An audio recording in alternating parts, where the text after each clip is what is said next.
What's it like being one of the old guys of the bunch on offense, and how much fun is that for you? Oh yeah, it's great.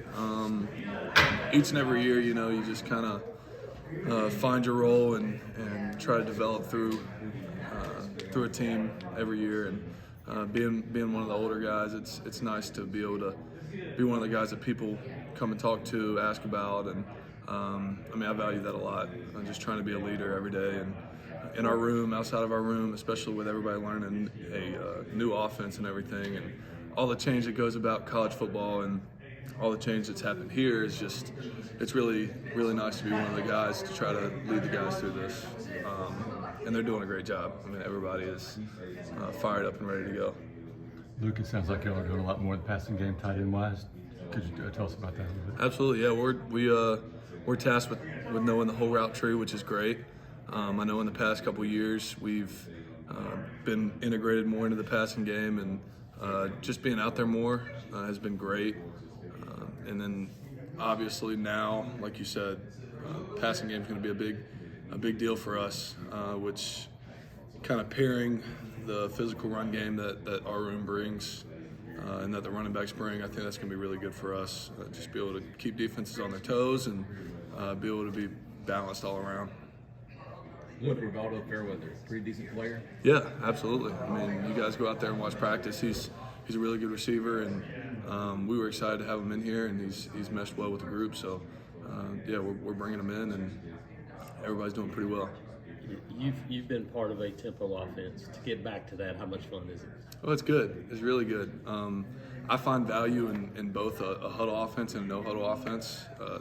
Kind of had to, since I've been a part of two different ones with Coach Malzahn and then Coach Harson's offense, and I like a good mix of everything. So I'm pretty easy to please with that. But yeah, I like the idea of having defenses tired and just rolling up tempo and like I said just earlier, just keeping defenses on their toes. That's what you got to do in this league, and I think we'll do a good job of it. Coach Ben's talked about having you guys be able to do everything. How much has that been a focus in the spring? You mentioned learning the route tree, to be able to do everything in the offense needed to stay on the field. Yeah, well, and this is, I may be a little biased, but other than quarterback, I think tight end is probably the most difficult position mentally on the offense, because you got to know all these motions. You have to know the pass game, you have to know the run game, the RPOs, if you're staying in, if you're going out. So it's been an emphasis. It has, and we've learned a lot from it. I think it's made our room better. So we're going to continue to do that. Luke, how has Micah Riley-Decker done so far this spring? Oh, he's great. He's great. When Micah came in, he reminded me a lot of myself. He came in kind of a bigger tight end, kind of like me, and just a physical blocker. And I really love to see how he has progressed. You could tell his speed's gotten better.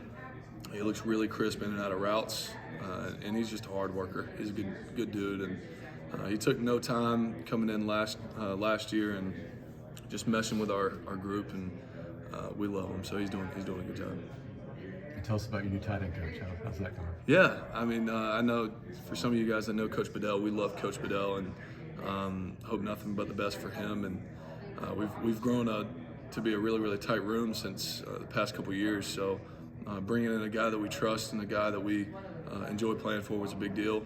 I think we're getting to know Coach Ben a lot better, and he's just everything that you are looking for in a new coach. He's open to asking us how we learn better, things that help us better. So I think that's a big deal, and he's doing a great job, and we love having him in there. What's been the focus for you in the spring? Where did you feel like, hey, this is the step I need to take?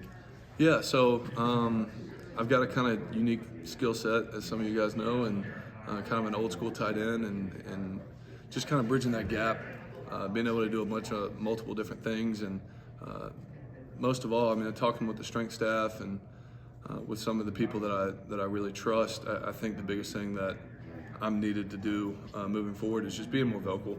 I know a lot of the guys are used to seeing me around. I'm used to kind of just trying to do the right thing by everybody, but trying to bridge everybody together and try to be more vocal and just get on to some guys when they need it, love up on some guys when they need it even more sometimes than just getting on to people, because it's not always about hey, you do this, do that, you're not doing this, because building relationships and building trust is probably the biggest thing for a leader, in my opinion.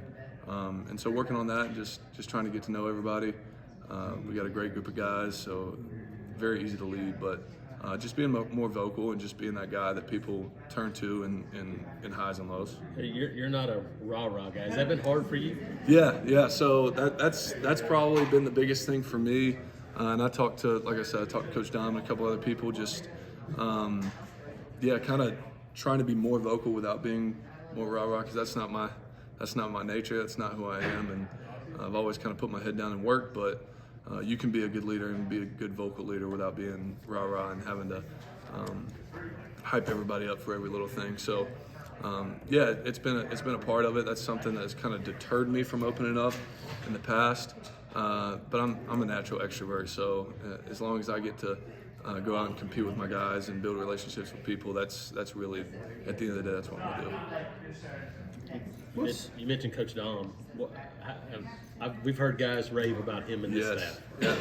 So I was really close with all of my strength and conditioning coaches. I'd like to one day maybe see myself doing the same thing. So I really enjoy that aspect of it. And Coach Dom he's a very unique coach in the sense that he is really, really knowledgeable, and we do some really, really good stuff, but also he builds relationships with us. And I feel like doesn't matter who you are, if you're the star quarterback or if you're some guy who's walking on here and just trying to earn his way, he treats you the same, and he treats you with respect, and he opens up and has a relationship with you. So I think that is incredible. I have nothing but great things to say about him and what his program has already done to me. I mean, winter workouts have been huge for me, really have. I can tell I'm getting stronger, getting faster, getting better with my mechanics, with everything, and he really helps you bridge the gap between strength and conditioning and being a better football player. Yeah, that was kind of